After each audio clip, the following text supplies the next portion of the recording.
All right, and here we go. Episode 6, Run the Tibby podcast. Steven Diaz, Harry Hazen, TJ Tibbs. We are your three hosts here to talk all things here to talk all things basketball through a coaching and training perspective.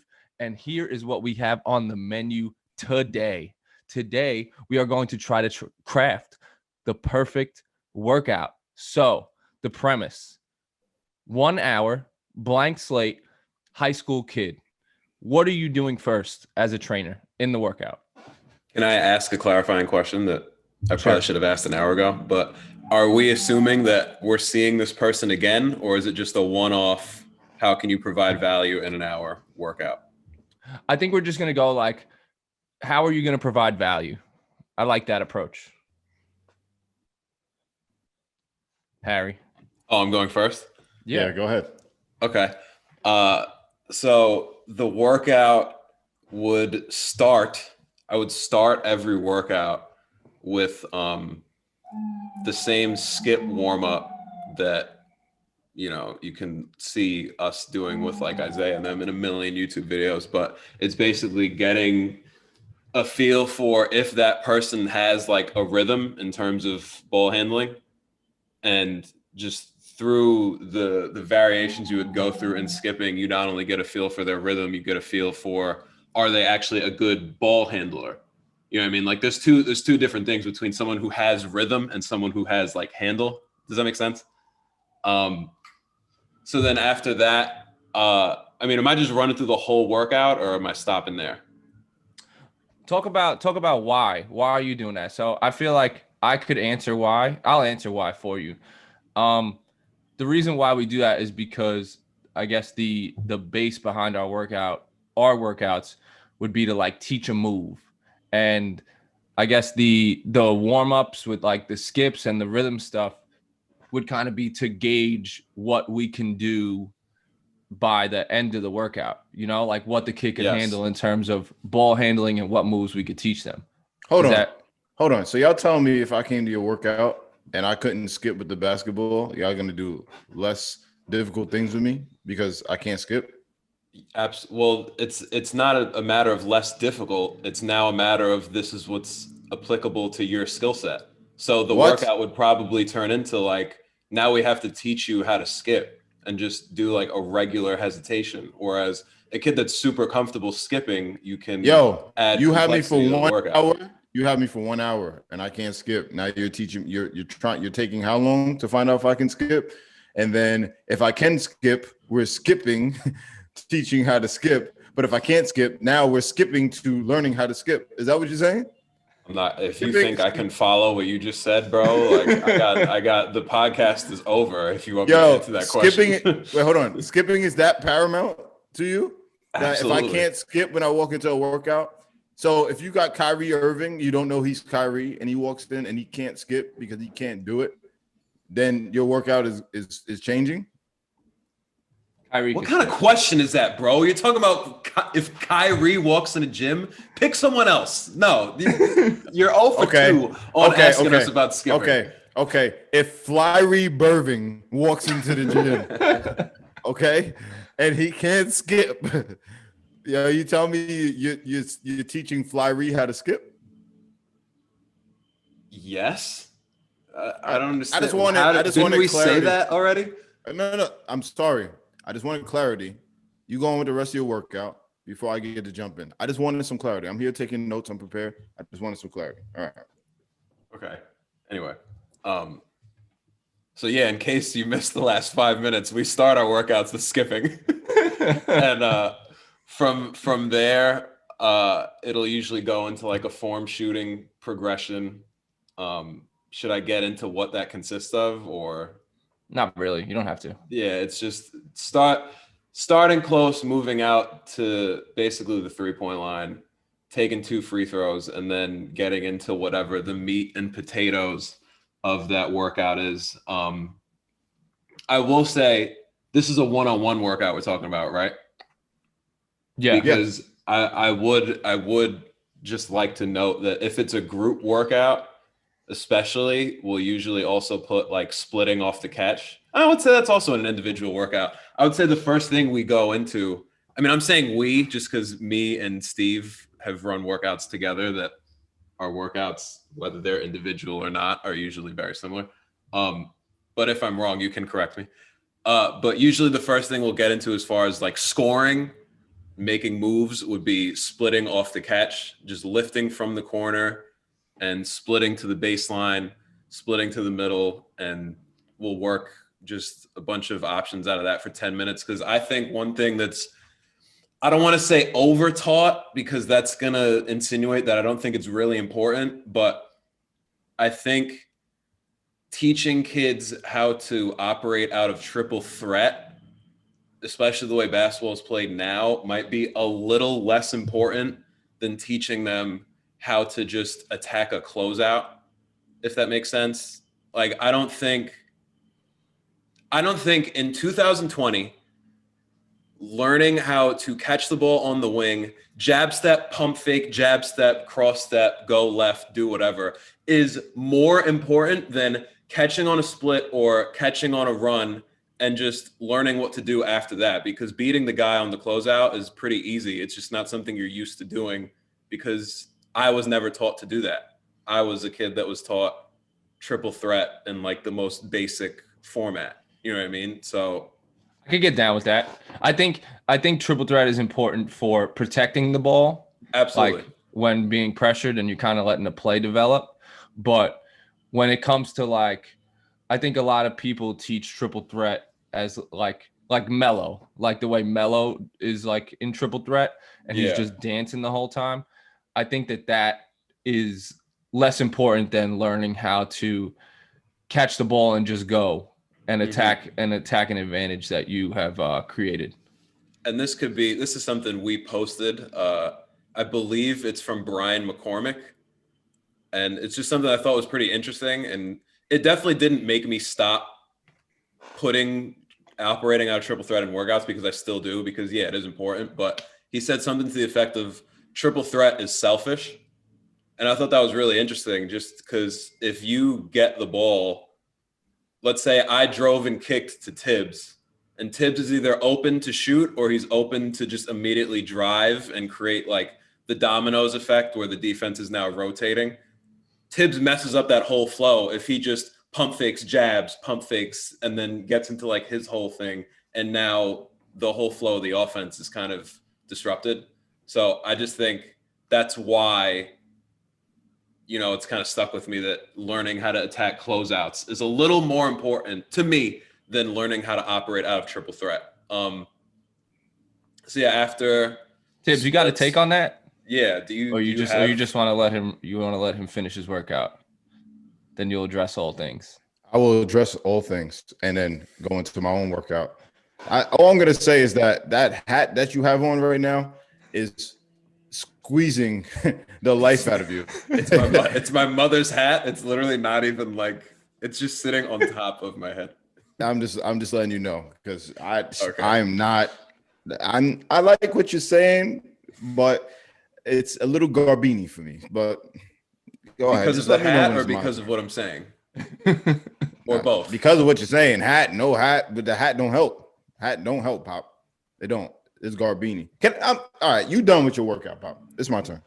Okay. 20 minutes. All right. All right, here we go. My hour's done. All right. So that was a lot said. I appreciate that you guys have your own style. Skipping is, sure.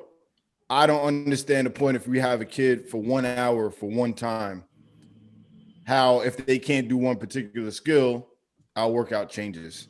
I'm already coming with a plan and I'm already coming prepared regardless.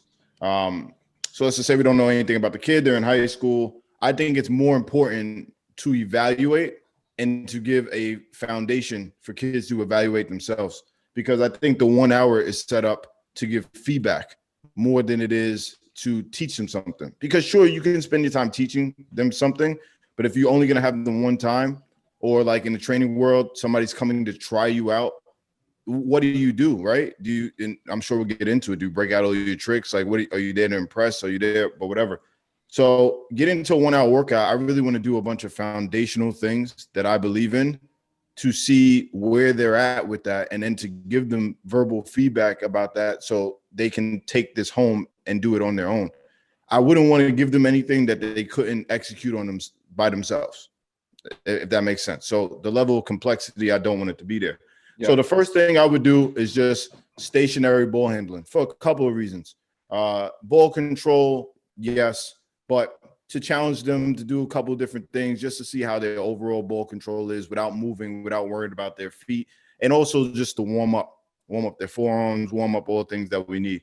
Right after that, I want to do form shooting / spin and shoot. So I like just having the kids spin the ball to themselves at the free throw line.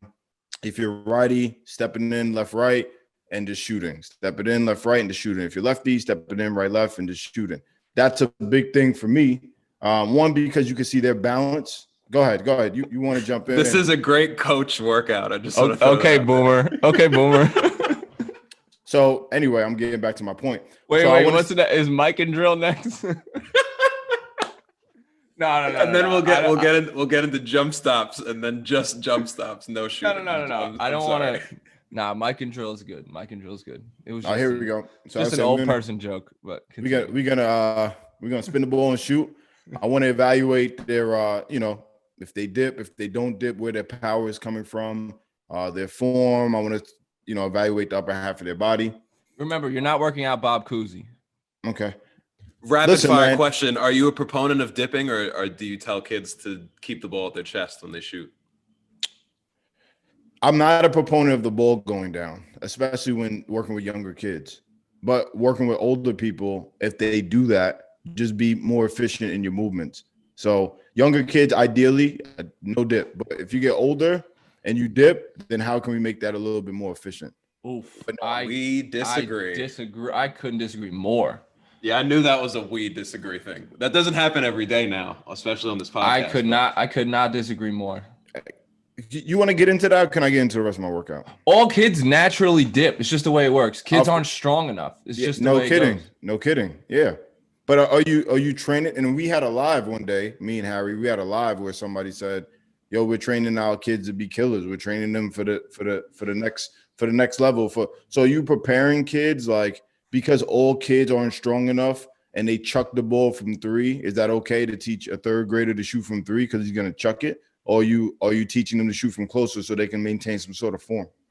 A kid's mechanics is not as important as a high schooler's mechanics. Okay, so you're going to tell me high school kids have to dip to shoot a three-pointer? No, I'm saying that it doesn't matter if a kid is dipping or not. I'm saying that once you get to a level where you're strong enough to get the ball to the rim with arms and legs and wrist, then you can work on mechanics. Eighth grade or lower, I'm not even. But hold on though. Why? You're building habits over time. So maybe it's not going to be perfect, but why wouldn't you reinforce that from young? Yeah, you might not get it completely because they're not strong, but why wouldn't you reinforce them trying to work on it? Even if they get 1% better at it and they're still dipping, but they're not dipping as much. If eventually you want to get to the point where they're not dipping, why wouldn't you start that early? Because their bodies are going to completely change by the time they're freshmen and sophomore. So you're not teaching little kids how to wipe their ass because when they're younger, they're gonna get a lot of doodle. It's literally not the same thing. Your ass is gonna be the same, bro. You got the same ass. What are you talking about? It's not.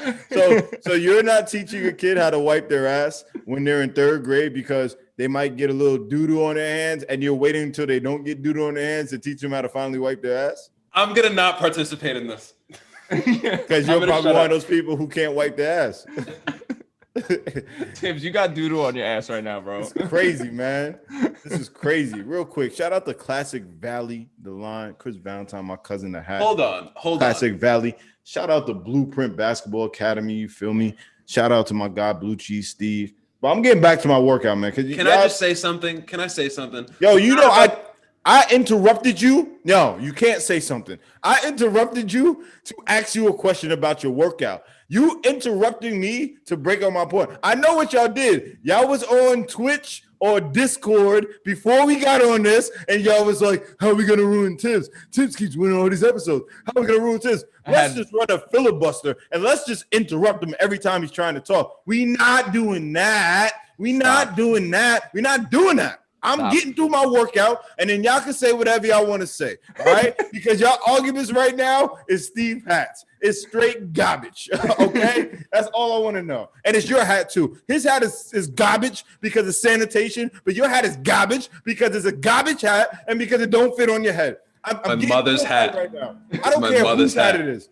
I don't care who hat it is. I'm back to my workout.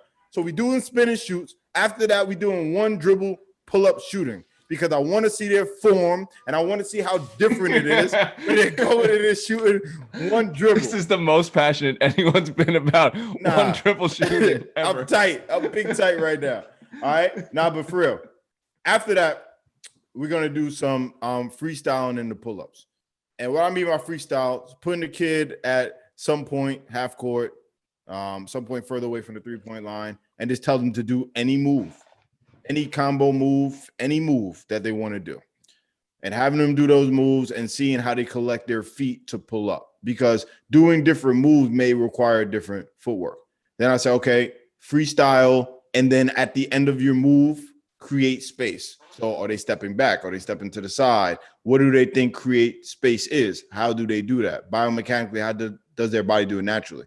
Then right after that freestyle evaluation, I like to do freestyle with a little bit challenging.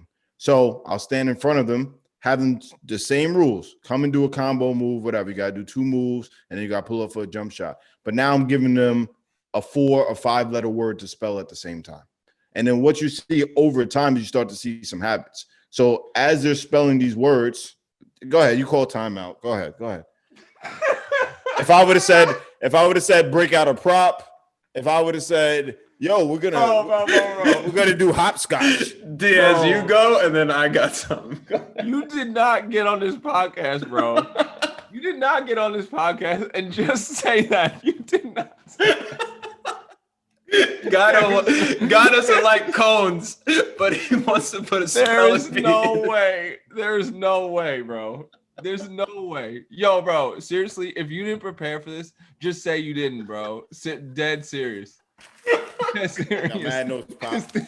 Mad notes, Pop. It's all here, Pop. I cannot believe you gave me all this shit for playing another sport. You gave me all this shit for playing another sport. In the 1 hour you have this kid. Let's spell. What are we doing? Yes, I like this. You know why? Because I'm on the cutting edge of technology. And if you do some research, and if you do some, been around forever. So if you do some research, first of all, 99% of the people who are listening to this podcast cannot spell without spell check. Let's just keep it real, okay? Number 2, if you learn how the body and the brain works cognitively, right, and what we're training, is you'll see from the results. I want anybody who's out there who doesn't have their kids, and start with 3-letter words. Start with 4-letter words, whatever. You don't have to do 5-letter words, but watch how you do the same. Just say, hey, just make a combo move, any combo moves. Watch what the kid does after trying to spell and making the moves. Let's see how not crisp it is, for one. Let's see, number 2, how they keep going back to the same move. So you start to see tendencies and things that they favor while they're doing these moves. And y'all can laugh all you want, but I will stand on the table because I highly believe in this evaluation. You've really done this before? Yes, I do it a lot. And yo, when we have this podcast, we're going to post this, and people who train with me are going to jump out there and say, yo, I've worked with Tibbs and I understand what this does. So what do they get better at? The spelling or the pull-ups? No, it's the evaluation portion of it. Y'all can laugh, but it's the evaluation portion, because you could have people say, oh, make 2 moves at the cone or whatever, right?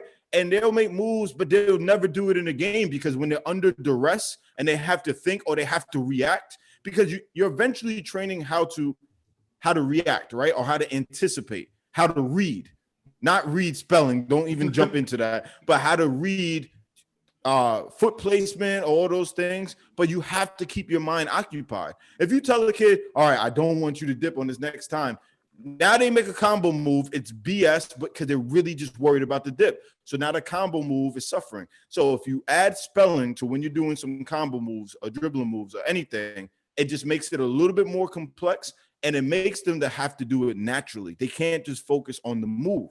They have to be able to do it naturally. And the only moves they'll be able to execute really well are ones that they can already do.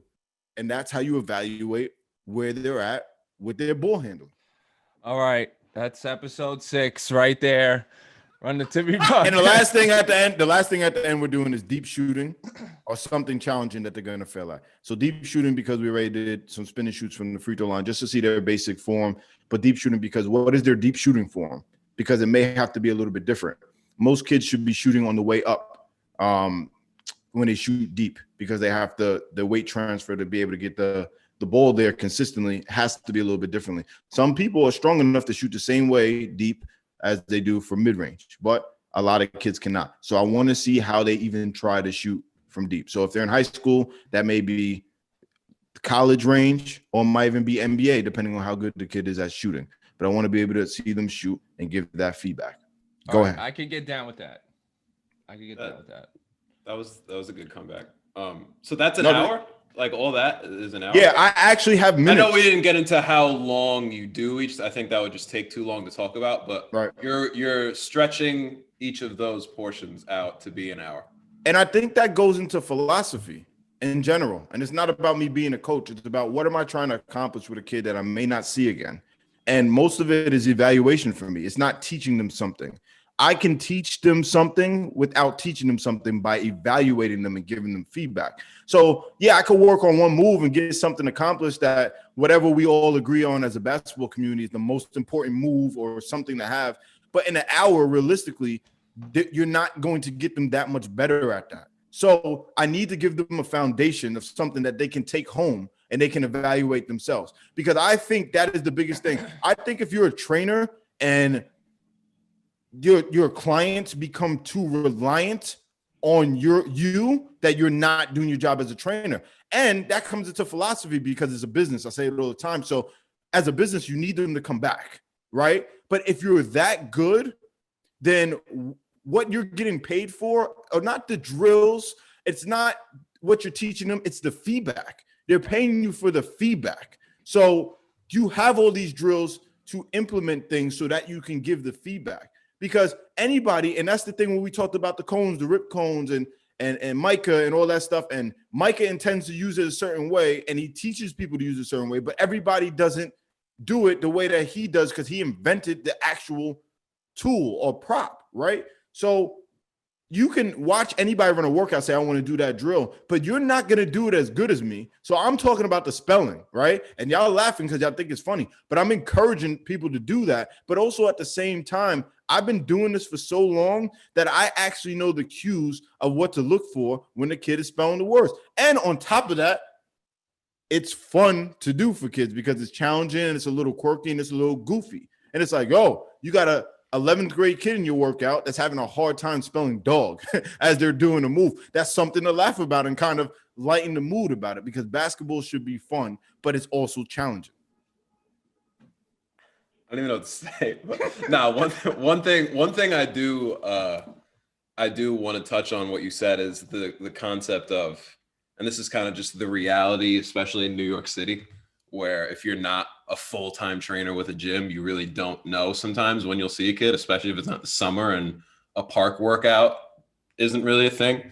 I think your workouts, and that's kind of why I asked this at the beginning, your workouts, I don't want to say drastically change, but me personally, I would do something completely different with a kid if I knew I saw him every day for a month. Mm-hmm. You know, I'm pretty sure I touched on this in a previous episode, but I started training by just working out with Exxon, who was our best teammate, who is now playing professionally. And what we would do every day, literally every single day, was we would start doing like 20 minutes of 2-ball and heavy ball stuff. And Exxon got to the point where if you would have seen Exxon do like ball handling stuff, he's more of like a natural gamer. He's not like a drill guy, but he went from the point where like one high, one low was really difficult for him to where he's doing like 2-ball crossovers between the legs with 6-pound basketballs. You know what I mean? So but that only happens if you do that every single day, which goes to what you're saying. If I knew I was only seeing this kid once, that's something I would just tell him to do on his own time, because that's something that you're only going to get better at with time. I'm not going to improve your ball handling in one workout with a bunch of 2-ball drills. It just doesn't happen. It literally can't happen. Yeah, which I think goes to go ahead. I was just going to say real quick, which goes to kind of where our philosophy comes from, is where if I cannot make you better, if I cannot make you a better ball handler outside of maybe the advice or the drills I'll give you, or if I can't make you a better shooter in terms of maybe I can help tweak something that's making you miss, what am I going to do to provide you value? It's probably teach you something. You know, if I taught you a move, it's very easy for you to now send me you working on that move and give the same feedback that you're talking about.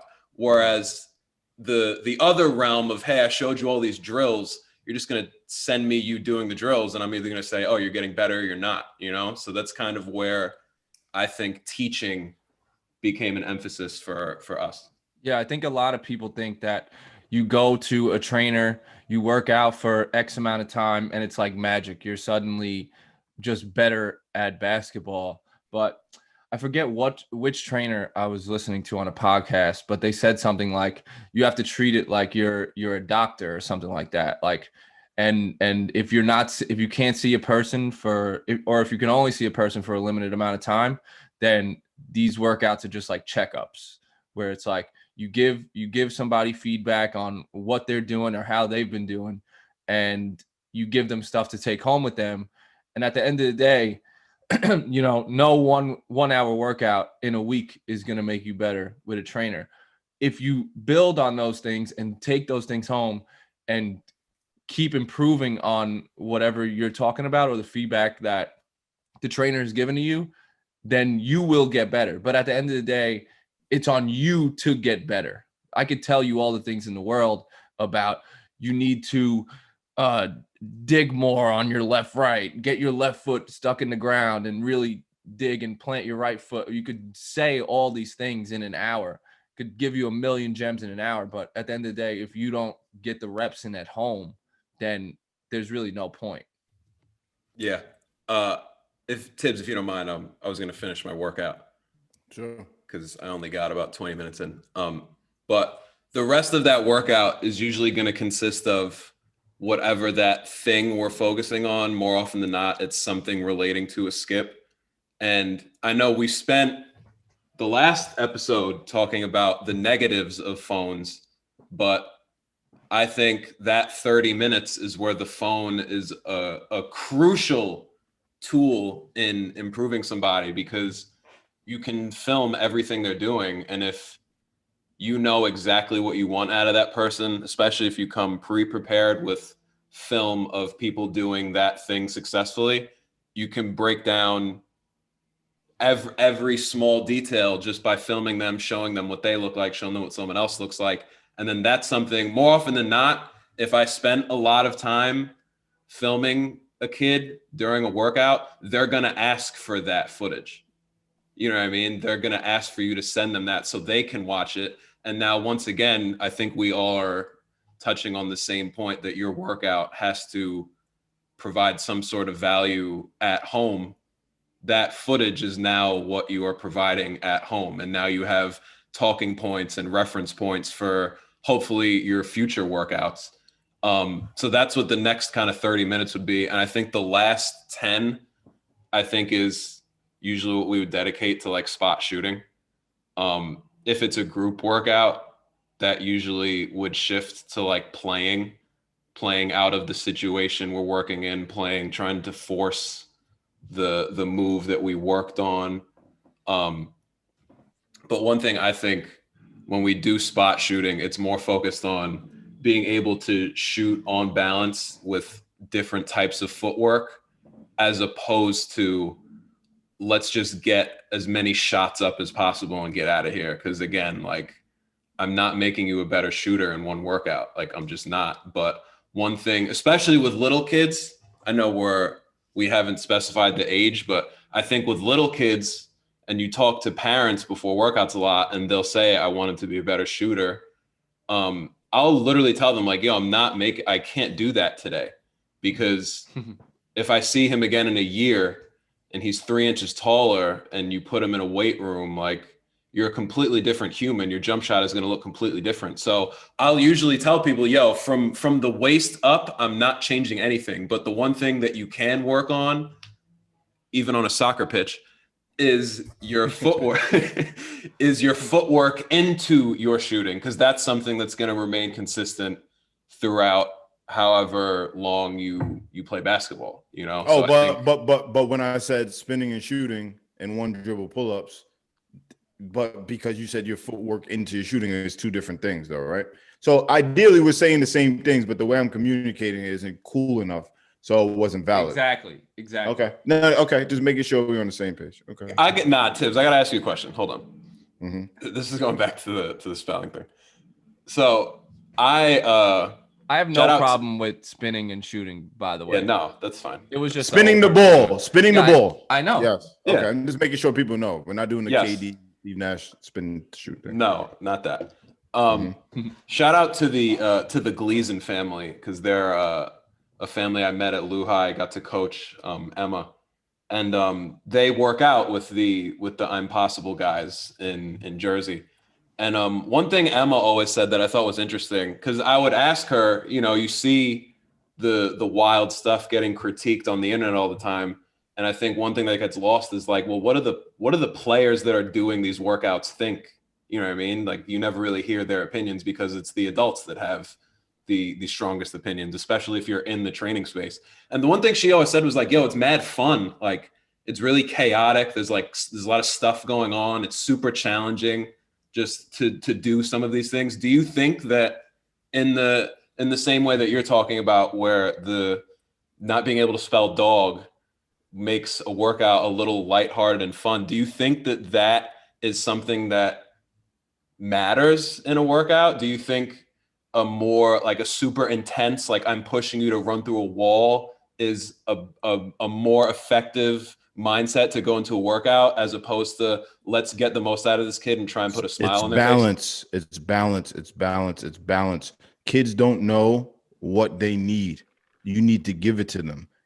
Even the most mature of kids, or the most focused of kids, still need you to give them that discipline. The most disciplined kids still need you to hold them accountable for their discipline. So it does need to be some of it needs to be my way, like as the trainer, like this is what it is, and this is going to be tough, and whether it's mentally tough, physically tough, whatever, emotionally tough.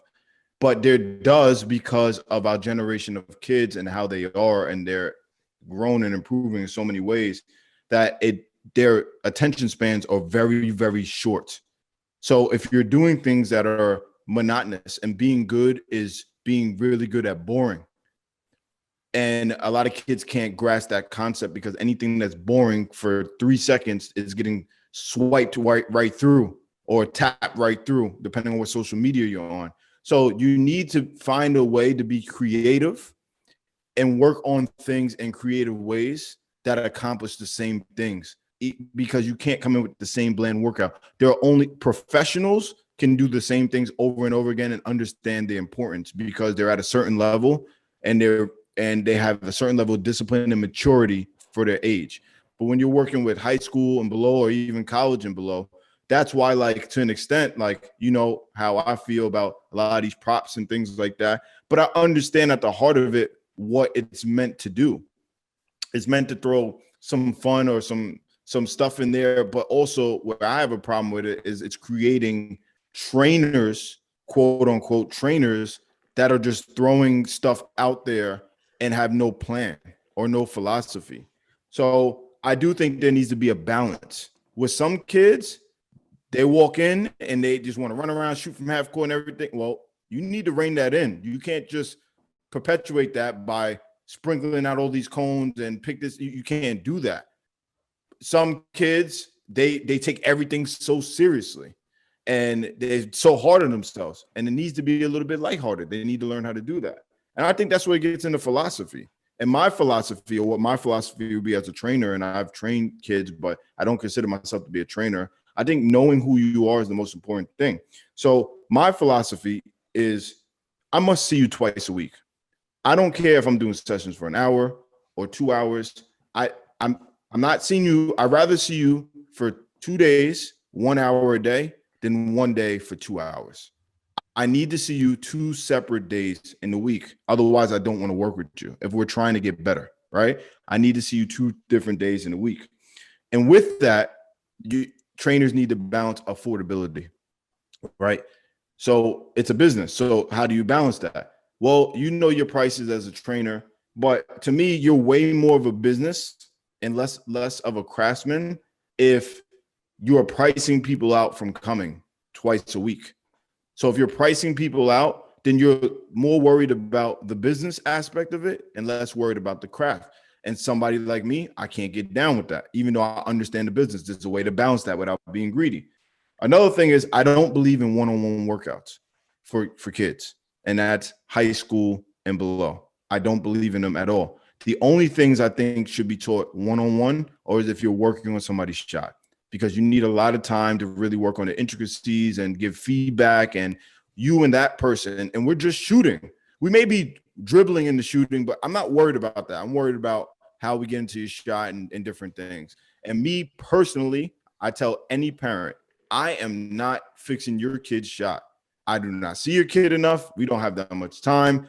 I'm not doing that for the same reason you said. They're going to grow. But what I will do is work on their base, because those are things that are not going to change. These things are not going to change as they get bigger, as they get stronger. I will work on their base repeatedly. The kid will come to a workout of mine and their base will be awesome and the ball will be flying all over the place. That will be fixed with reps and over time. So I'm not really worried about that. I'm worried about if their balance, if their feet are right, and basic things from up top, above the belly button. And my last thing that I'm really big on is working out with younger and older kids at the same time, right? So you can work out with it as long as the kid can do the basic minimum, is not going to hold up the workout. And people usually look at younger kids for that, but a lot of younger kids are more skilled than older kids now, right? So I will put a 4th grader with a 10th grader, no problem. If I know that 4th grader can handle all the things that we're doing, it might be a little bit slower and not efficient, but I think it's important. And this is why I think it's very important. Kids do not have perspective. So once upon a time, that 10th grader or 11th grader who's really focused on getting a scholarship and just thinks like basketball is this business now, you would have 4th grade kid that just loved the game and loved coming and came to your workouts in the full NBA jersey. You know what I mean? Like kids who are in 4th grade will come to the workout in their full CYO jersey outside of CYO season, or the full Brooklyn Nets jersey, top and shorts, and Kyrie's on. You know what I'm saying? And you got to remember that you are still that kid. And then you have a responsibility, right? Because younger kids, I learned so much from younger kids because they do things so innocently. They're not thinking so much. They're just doing things. And I think older kids can learn from that, because when I give directions, usually the older kids kind of chop it up too much. Like, do you want this? Do you want this? Do you want it to be like this? Just do it. And then I will give you feedback on it. Take my directions and do it. If I have to give better directions, that's on me. That's my fault. I need to be better with my words. Younger kids may ask a question and they're looking for approval. So they can't wait to jump right into it. And then they're looking at you to see if they did it correctly. And that's more of the not afraid to fail stuff that we need to put in our older kids. So that's what I like. And younger kids need to see what they're aspiring to be. And I think that's very important, that you have a clear vision. Hey, Liam Murphy, shout out to him for Columbia. He used to come to me when he was 8th grade, and he used to work out around older guys. And now when he comes to my workouts, he is the older guy. So when younger kids are getting frustrated or they're not paying attention, I don't police that. The older kids in the workout police them, like, hey, yo, you want to get to here, you got to do this. It's that simple. And it's easier. It's harder for me to work out a group of kids around the same age, because somebody who's the dominant personality takes over the temperature of that workout, and it might be the trainer. And you need to be able to blend all the different personalities and give kids vision ahead and vision behind, as far as you're still that little kid.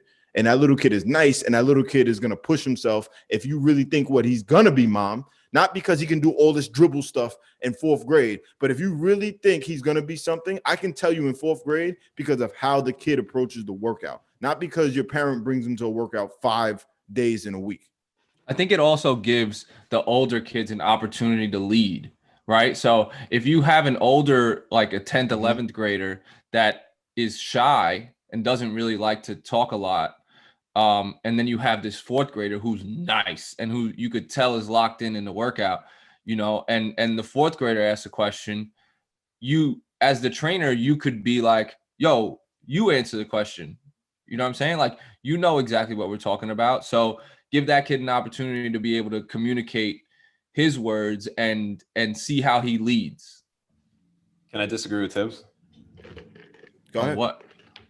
The whole one-on-one workout thing. I think, again, it depends what you're doing, but I think with a certain type of kid, if you have the ability to work with them one-on-one, if you're teaching them something that's like a little more complex, assuming they can skip, Tibbs, that gives you such precious time to give individual feedback. Whereas, let's say I'm running a workout where, all right, do the move here. I record it. I show you yourself. If you have 2 or 3 kids there, you're one, I guess the devil's advocate to what I'm saying is now you can look at what other people are messing up on to try and improve yourself, which is valuable. It's 100% like that matters. Well, and also not to cut you off, but yeah, you can look like I say all the time, when I'm correcting one person, I'm correcting everybody. Yes. So I think sometimes, especially it's like top 5 coaches slogans. So like, I think that a big thing with kids is when you work out with other kids, it gives them a mental break to walk to the back of the line, maybe get a dummy rep or watch somebody else visually, and then I'm giving a verbal cue like, good feet right there, whatever. That was great doing. And then now you're seeing what I'm saying, because yeah, the phone works. I believe it, but also you have a live figure right in front of you. And Yes. then 2 people can go, and then you could be in the back and, getting that little dummy rep, and then going and getting your real rep, and then going to the back and getting 1 or 2 dummy reps before you get your real rep. But when it's one person and you're giving, it's so hard. And when I do one-on-one workouts, I try to go 5 to 7 reps without saying anything, because you feel like you have to say something every time they go. And then you find yourself giving your feedback just because. Sometimes there's no feedback. Just do it again. No feedback. Just keep going. Just keep going. There's no feedback. So I think it's just a harder skill for people to master, and it can be done. So I do agree with you. It can be done with a certain type of kid for sure. I'm saying, generally speaking, my philosophy is I don't do it, because you gotta have a certain relationship with that kid. Number one, where you can not say anything for 5 minutes and they don't like, oh, this guy's not doing nothing for me. Like, I'm just watching. I'm just watching. I'm just letting you work. Can I jump in on that? Because I think that relationship is important, and I didn't even get an opportunity to say what the first thing I would do in a workout is. But I think the first thing that I do in workouts is ask the kid, what do you think you're bad at? I forgot about that. What do you think you need to get better at? And then if they say, I don't know, because that happens, like they'll just be like, I don't really know. Then I'll be like, well, what does your coach say you need to get better at? Why aren't you playing? What do we need to improve on? I think that's really important, because it breaks the ice a little bit in the workout, and it gets the kid talking. Whereas like kids, most of the time, when you have a one-on-one workout, they don't really want to talk at all. Like, it's kind of just like, let's get this work in. You tell me what to do, I'll do it, and that's that. I think that that's a great icebreaker, and it's also something that you can build the workout on now that you know what the kid isn't good at. And then also it gives the kid perspective and helps him understand what he needs to get better at. And it gives them a why. Why are you doing this? Because you told me that you're bad at this. That's Yeah. exactly why we're doing this. Yeah, I was gonna say to piggyback off that, the reason why, not really disagreeing with Tibbs' point, but the reason why the one-on-one workout can be effective, again, if you're good at it and if you're able to give feedback, is that conversation can take place. And if you try and have that with 3 people, what happens if you get 3 different answers? You either have to just run a generic workout, or you got to pick one, or you got to, I don't know, you know what I mean? So it can get less personalized, and it'll apply less to a person's skill set if it's more than one person. And that's why I just think that sorry, man. That's why I just think that this is a craft, man. Like, Yes. trainers need to make sure that they're students of the game, but students of teaching and students of psychology. You have to be a student. Me too, as a coach.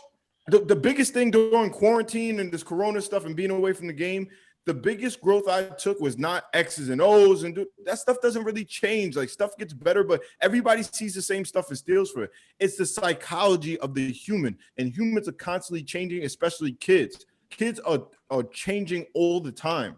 And the one thing working with younger kids does is give me a head start of what type of kid am I going to deal with by the time 5 years from now, 10 years from now, when they get in college, and I'm not behind. Coaching in college is a beautiful thing for me, selfishly, because it keeps me with the times of what's going on.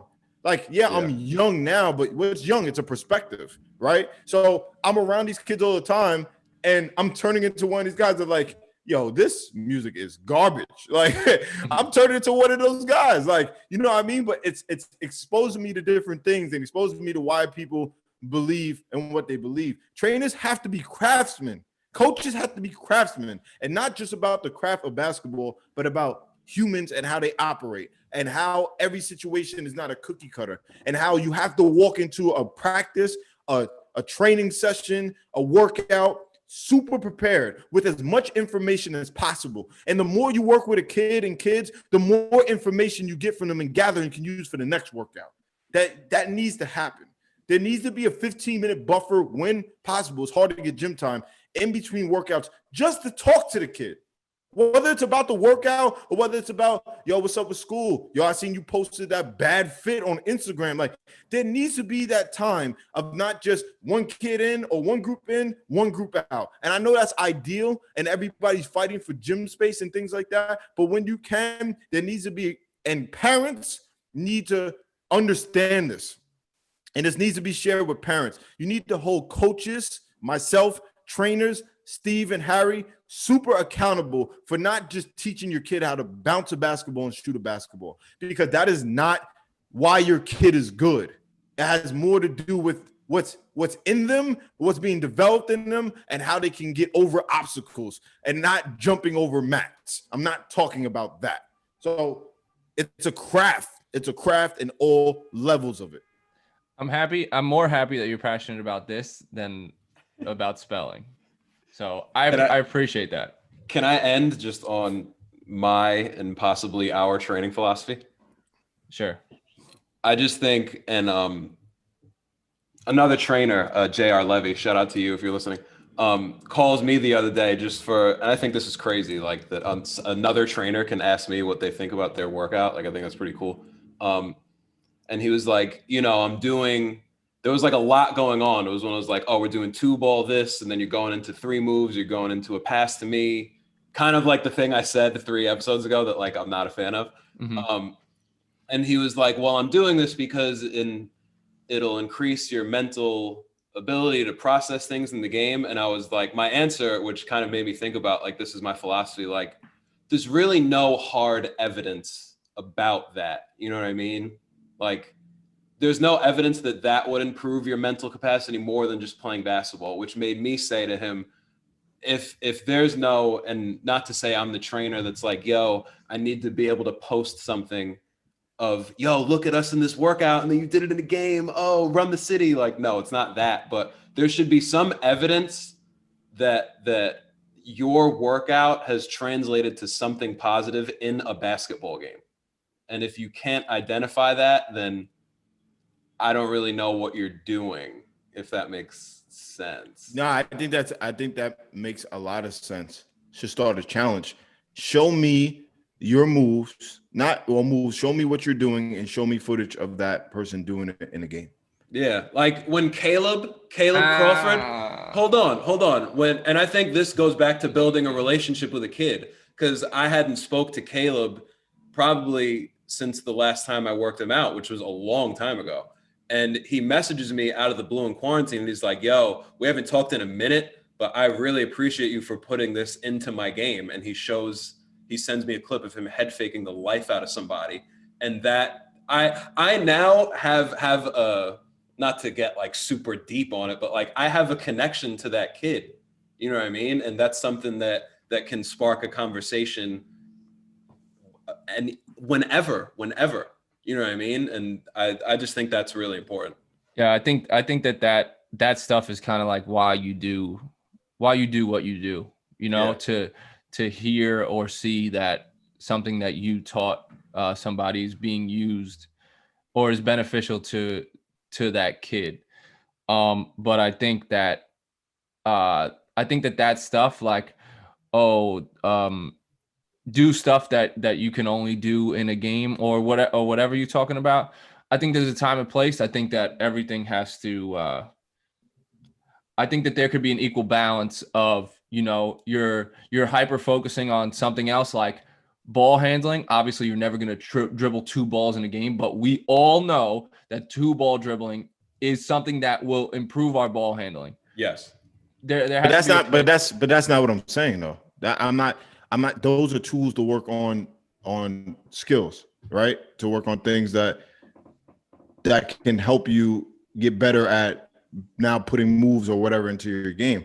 But what I'm saying is, and what I'm alluding to is, when I see all these combo moves, right? The in and out through the open lawn chair thing, and then here we go.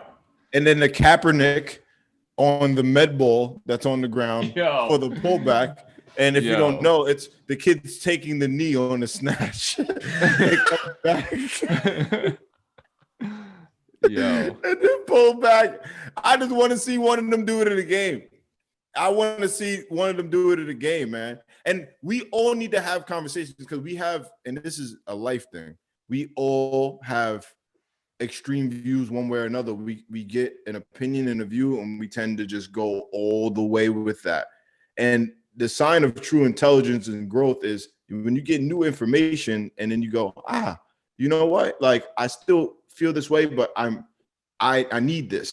And in a conversation I told you guys I had with, shout out to Rich from eHall, and he was talking about med balls and dribbling.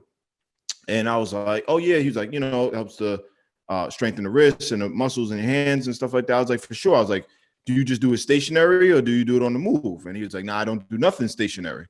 I don't believe in that. We move when we play basketball and all that. And I was like, yeah, but I disagree, because the med ball, a lot of dribbling is in the feet and your footwork and transferring. And I really think the med ball slows down teaching how to, because you're making moves with the feet, but the ball is moving slower because it's heavier. And he was like, yo, I never thought of it like that. But I was not a fan of the heavy ball. You feel me? And I was like, you know what? That makes sense. If I do stationary ball handling, why not do that with a med ball? Like, why not? That's a good tool to substitute that. Before that conversation, I wouldn't have been open to it. I think, and it's mostly because of how I see it being used. So I haven't been open to the med ball as a tool. But after that conversation, I feel like we both had differing views. I took something from him for sure. And I feel like he took something from me. And he made me better in a conversation we had through Instagram. And it took us like 3 to 5 minutes. And I think that's the dope thing about the game of basketball and improving is learning how to do those things. Yes. Yeah, that's great. I think that we should end on that. I think we provided a lot of insight on our training philosophies, and there's a lot of gems in here. So I think we should end on that.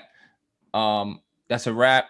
Next episode, Spelling Bee, Run the Tibby podcast. Make sure you tuned in.